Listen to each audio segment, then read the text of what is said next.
स्थानीय निकाय चुनाव 2025 की तैयारी जोरों पर है। एरखेड़ा नगर पंचायत से भाजपा के अध्यक्ष पद के संभावित उम्मीदवार के रूप में उभर रहे हैं राजकिरण बर्वे, जिन्हें पार्टी से पहली प्राथमिकता मिलने की संभावना जताई जा रही है। युवा नेतृत्व के रूप में पहचान बना चुके राजकिरण बर्वे पिछले 6 वर्षों से राजस्व मंत्री चंद्रशेखर बावनकुले के नेतृत्व में एरखेड़ा नगर पंचायत में विकास की गंगा बहाने में सफल रहे हैं। राजकिरण बर्वे ने कामठी तालुका और एरखेड़ा ग्राम पंचायत सदस्य के रूप में भी उल्लेखनीय योगदान दिया है। बर्वे का कहना है कि कांग्रेस के कार्यकाल में एरखेड़ा विकास से कोसों दूर था, लेकिन राजस्व मंत्री चंद्रशेखर बावनकुले के नेतृत्व में आज चौतरफा विकास हुआ है। पार्टी सूत्रों के अनुसार इस बार स्थानीय निकाय चुनाव में भाजपा की जीत लगभग तय मानी जा रही है। इस बार तो ऐसा है कि चुनाव भाजपा तो जीतेंगे ही। अभी जितने भी आगे वाले जो चुनाव होते जा रहे हैं, विधानसभा में भी हमारे आदरणीय चंद्रशेखर जी बावनकुले साहब ने अच्छी भारी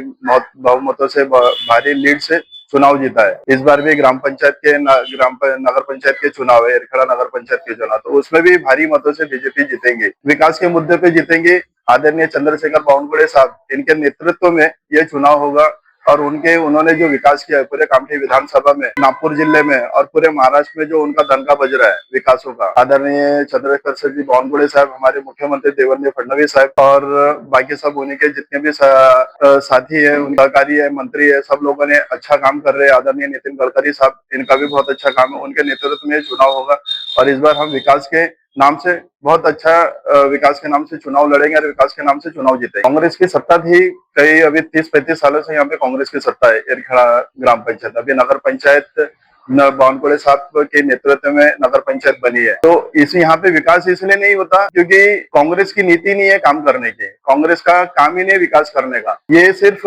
लोगों को लड़ाने का काम करते हैं, आपस में उलझाने का काम करते हैं और अपने से वोट बटोरते हैं और आपस में हिंदू मुसलमान करके वो लोग लड़ाते हैं और इलेक्शन जीतने की कोशिश करते हैं। बस जीतने के बाद में सिर्फ अपना घर दिखते हैं, बाकी और उनको कोई विकास से कोई लेना देना नहीं, जनता से कोई लेना देना नहीं। इसी की वजह से यहाँ पे हमारे एरखेड़ा में आज पिछड़े जैसा एरखेड़ा है। यहाँ पे कोई विकास की कोई काम ही नहीं है। आने वाले जब से बावनकुले साहब इस मंदिर, पिछले बार ऊर्जा मंत्री थे, इस बार महसूल मंत्री है, उन्होंने जो विकास किया है बस उन्हीं के नाम का विकास है। यहाँ पे कांग्रेस के नाम का कुछ भी विकास नहीं है, जीरो विकास है उनका। मैं जब ग्राम पंचायत सदस्य था, ग्राम पंचायत सदस्य होने के बाद में जब मैं बीजेपी में प्रवेश किया तो सबसे आते बराबर ही साहब ने हमारे को 2 करोड़ रुपए नागरिक सुविधा में दिए थे। वो पूरे तालुका में कहीं पर भी, पूरे जिले में कहीं पर भी, पूरे महाराष्ट्र में कहीं पर भी नहीं दे सकते। साहब ने हमारे को नागरिक सुविधा में 2 करोड़ रुपए दिए थे, वो भी एरखेड़ा के लिए। नहीं तो जिन्हें वो नागरिक सुविधा का ऐसा फंड होता है कि 3000 के ऊपर में जो जिस गाँव की पॉपुलेशन होती है उसको सिर्फ 50 लाख रुपए मिलते हैं। लेकिन आदरणीय चंद्रशेखर बावनकुले साहब उस समय पालक मंत्री थे, तो उन्होंने हमारे को 2 करोड़ रुपए का फंड दिया था और उससे हमने पूरे एरखेड़ा में अच्छा विकास किया था। सबसे पहला वो वहां से शुरुआत बावनकुले साहब के इस नेतृत्व हमने किए थे। फिर उसके बाद में अभी नगर पंचायत और उसके बाद में कई बार हमने 25-15 का फंड लेकर आया,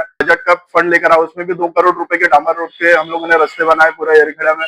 उसके बाद में 1.5 करोड़ रुपए का मेन रास्ता बनाया, 1.5 करोड़ रुपए से बजट में। और अभी जैसे ही नगर पंचायत बनी है, नगर पंचायत बनते ही साहब ने पहले 5 करोड़ रुपए का टप्पा दिया, उसके बाद में फिर 5 करोड़ रुपए का टप्पा दिया और अभी 2 करोड़ रुपए का, मतलब ऐसे 10-12 करोड़ रुपए तो नगर पंचायत बनते बराबर ही हमारे को मिले। और हमारा अध्यक्ष बैठने का ही, हमारे सदस्य बैठने का ही है, लेकिन विकास के लिए साहब हमारे साथ में कंधे से कंधा लगाकर, एरखेड़ा की जनता के साथ में कंधे से कंधा लगाकर खड़े हैं हमारे साथ। हाँ, मैं उम्मीदवारी मांग रहा हूँ क्योंकि पिछले साल भी, पिछली बार के ग्राम पंचायत के सदस्य हुए थे, चुनाव हुए थे ग्राम पंचायत के, तो मैं उसमें आदरणीय चंद्रशेखर जी बावनकुले साहब ने मुझे लड़ने का मौका दिया था। मैंने ग्राम पंचायत 2022 में ग्राम पंचायत के सरपंच का चुनाव लड़ा है और मैंने अच्छी फाइट दी थी आगे वाले को। मैंने 4000 मत लिए थे लेकिन कुछ मतों से मैं गिर गया था। लेकिन इस बार भी अपेक्षा है कि आदरणीय चंद्रशेखर जी बावनकुले साहब मेरे सर पे अपना हाथ रखेंगे और इस चुनाव को नेतृत्व करने की इच्छा देंगे। जो भी है सब चीज हमारे बावनकुले साहब है, आदरणीय चंद्रशेखर जी बावनकुले साहब, और पक्ष